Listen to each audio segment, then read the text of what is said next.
Amazing.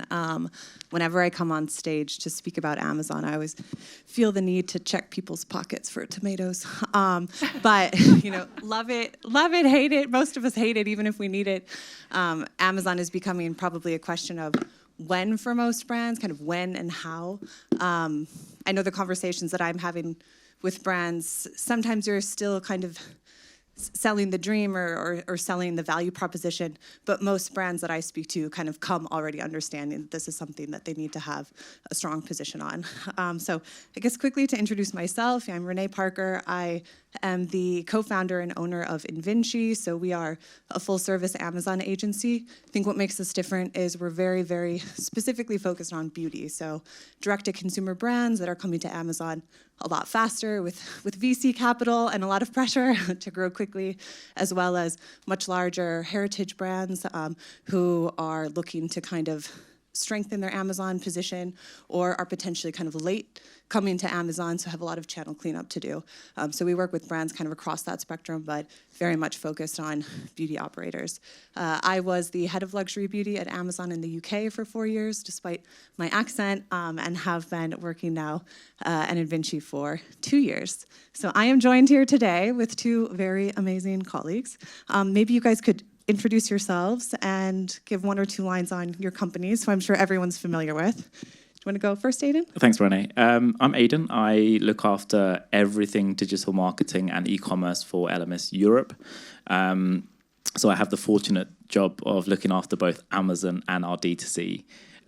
So whereas most companies, you'd have one person looking after Amazon, one person looking after D2C, fighting each other for budget and attention, I get to fight myself.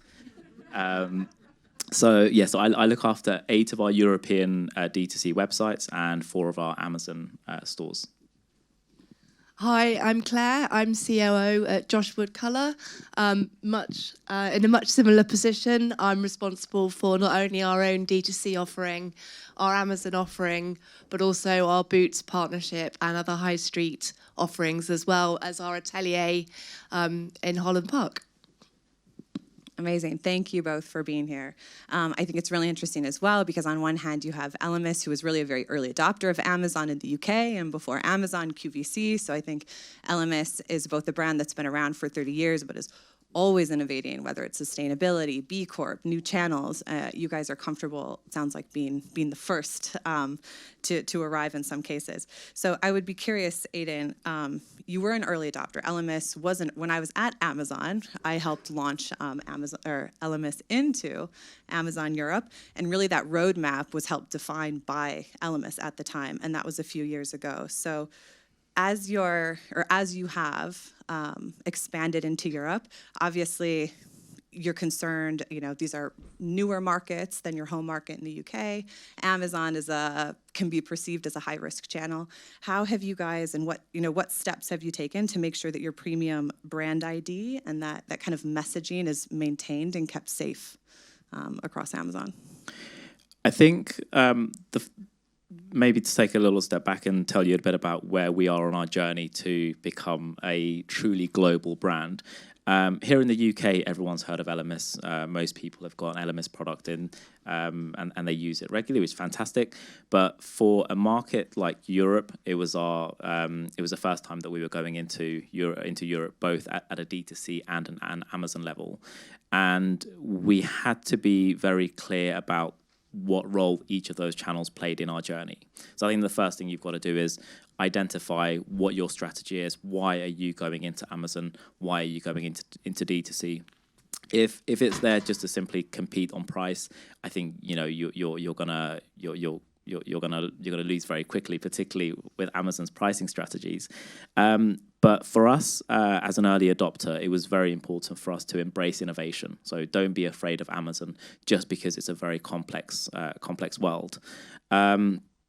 And in terms of making sure that our brand identity remained intact and it didn't run away in the world of Amazon, we have to make sure that whilst embracing innovation, we have to make sure that our brand is consistent across all of the channels. So customers that see our products on Amazon, see our product on DTC, see our products through Instagram, see our products in a completely different DTC in a different part of the world, remain consistent. So we make sure we share our brand identity, our brand guidelines with our agency partners, with Amazon, and try and embrace innovation, whether that's through A+ content, whether that's brand storefronts. I think that's the best way to try and control your brand identity in the world of Amazon. Yeah, amazing. And I know, Elemis I think Amazon is not known for this beautiful or feminine, high entertainment shopping channel, obviously. That said, if you look at brand shops and the capabilities that brands have actually between your brand story, your product detail page, description. Now there's a new brand story function that's on each product detail page if you use it. A+ content, premium A+ content that even has video and really high def modules. If you take a closer look, there are lots of tools, and I know we've done a good job of making sure that we're utilizing everything that's actually right there for you. And particularly, sorry, just to add, and particularly in new markets that aren't English speaking, it's really important to make sure you try and localize as much as possible to that region. As usual in any digital marketing channel, make sure you do your customer research. Make sure you understand what customers are searching for in the world of Amazon. Make sure that that's localized in the local language, in the product description, in the product title, in your A+ content, in video assets if you can. So while trying to remain global, make sure you're catering to that local audience. Mm-hmm. Thank you. All right, Claire.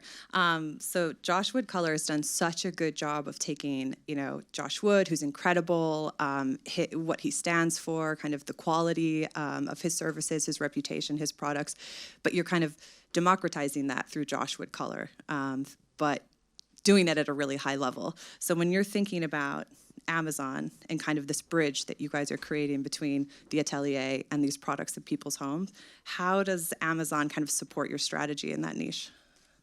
Thank you. So yes, Josh has been a colorist to many A-listers for 30 years, and service and education and reassurance is something that's really important to us as a brand. A home hair color can be scary. There's a lot of terms that you might not understand, and if you get it wrong, it can be, disastrous. So it was really important to us that we looked at the way we launched on Amazon and made sure that we got as much of that education and customer satisfaction over as possible. And we ummed and ahed about Amazon, I'll be completely honest, for a while. But what we realized is that actually that level of convenience and service is something that our Amazon customers get, because most of our customers purchase a grey coverage product in their first basket. And as I know, only to my cost, every 4 to 6 weeks, grey hair grows back. So with Amazon, our customers are getting what they want, when they want. The delivery is really excellent. And Renee and her team helped us really hone our shop front to make sure we included as much education as we could. And it's actually a really strong learning curve for us, because when you've got your own website and you've got a free range, you can sort of talk a lot about the product, and having a fresh pair of eyes and making us give that level of information, but within the Amazon constraints, actually helped us across all of our branding and not just for how we sold ourselves on Amazon. Interesting, thank you. All right, Aiden, I'm gonna ask a very specific question. So obviously managing 4 countries across Amazon, there's lots of noise, there's operations, media. A lot of it can feel really challenging and overwhelming at times. Is there like a specific case you could give us of something that's worked, something that went well, so kind of a success story? Give these people some hope. I think we were talking earlier before the event started, and we both tried and failed at attempting to manage Amazon directly ourselves. So we thought it was pretty straightforward. You put your products on there, put some titles against the products, and we would see the sales come in. But nope, that didn't happen. Very expensive lesson to have learned. And I think with partnering with an agency that knows what they're doing and has a direct experience in understanding how Amazon works, Renee and the team came to us and talked to us about a key functionality that was available to us and us alone in Europe, the premium shopfront. And it's an innovation that we weren't utilizing, that we weren't really looking into. And actually, with the experience from these guys at Invinci, they came in, completely transformed our storefront, made it completely Elemis, took the Elemis identity, and you go onto Amazon and you almost think you're on the DTC website from Elemis. So I think that's been one of our best successes from the Amazon exercise that we've done recently. And as a result, our sales have grown double-digit year on year. We've seen our subscribe and save, which is something we've not really considered in the past. I didn't think that a subscription skincare would work via Amazon, but we've been pleasantly surprised over the last few months that that's been really successful. So definitely subscribe and save, something that I would definitely recommend you look into if you're already on Amazon, and premium shopfront if that feature and functionality is available to you. Amazing, thank you. Claire, I'm going to ask you the hard question about data. So everyone, when you're working with a retailer, when you're working with Amazon, so Elemis is a first-party vendor, which means that Elemis sells its stock to Amazon at a wholesale price with plenty of back margins. But they really own your stock. Josh Wood is an FBA seller, so you are using Amazon as a marketplace where you pay a commission fee on every sale, a little bit of storage cost, and then you pay the fulfillment by Amazon. So you pay Amazon to do that last mile customer delivery for you. There's different kind of data profiles here because you're closer to owning your customer versus having a more traditional relationship with the retailer. But how do you kind of approach customer data between your D2C and Amazon? Mm-hmm. Thank you. So as a massive data geek, there is a wealth of data available from Amazon, and it would be really easy to get lost in it. But luckily, we have a great account manager who takes us through it in our weekly catch-ups. A lot of the data that we get is very similar to the data that we look at in our D2C. So as we're growing every month on Amazon since we joined with Invinci, we're seeing that a lot of that is coming from new customers, and we're looking at our retention rates. And I think another thing to look at is the cost of acquisition. If we could achieve the cost of acquisition that we're seeing on Amazon in our other channels, then I'd be a really, really happy person. So even though the margins can be a challenge, I think with the low CPAs that we're seeing on a unit economic basis, it really does work for us as a channel. Thank you. I see we have 2 minutes left. Maybe I give you each the floor for 1 minute. You're obviously sitting amongst peers here who are at some, haven't started their Amazon journey yet, are considering it, but you both have very unique experiences. Are there any kind of final thoughts or learnings or tips that you would share with your peers? For me, I think it almost echoing my previous statement in Amazon is a very unique beast, and unless you've experienced it, you truly understand it. It's very difficult to get the benefits out of it. So my advice would be to make sure that the people that are, if you go down the Amazon route, the people that are managing your Amazon have the required skill set to manage it. I don't think it's as easy as taking someone who is managing D2C and asking them to simply run Amazon as well, because they're completely different beasts with unique features. So I think making sure that your team has the required skill set to manage Amazon directly, if not, utilizing the services of an agency that truly understands Amazon, that has experience in managing Amazon in the same way that these guys have been with us.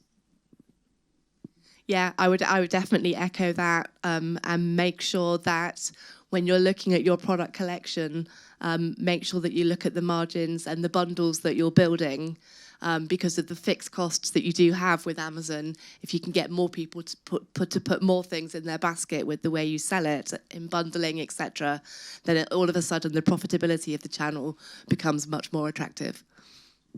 Amazing. Thank you both. Thank you so much for your time and your insights. I'll be here all day. If anyone has questions, just find me, but thank you.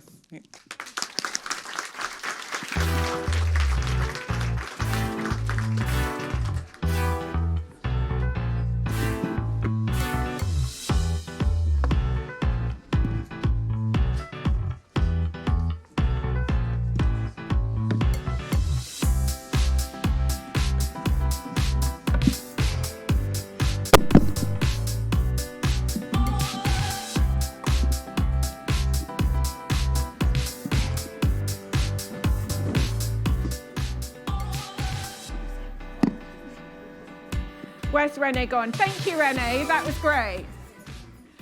I think it's quite unusual to have two brands come up on stage, brands of that size and caliber, and they're both saying, don't do your Amazon yourself, use this agency. We just heard in the very beginning about how, there's a sort of view that agencies aren't good or agencies aren't delivering, but Renee's obviously got, well, we know she has because she's one of our partners, but fantastic, Renee, that you got so much so many people saying use your agency. Absolutely amazing.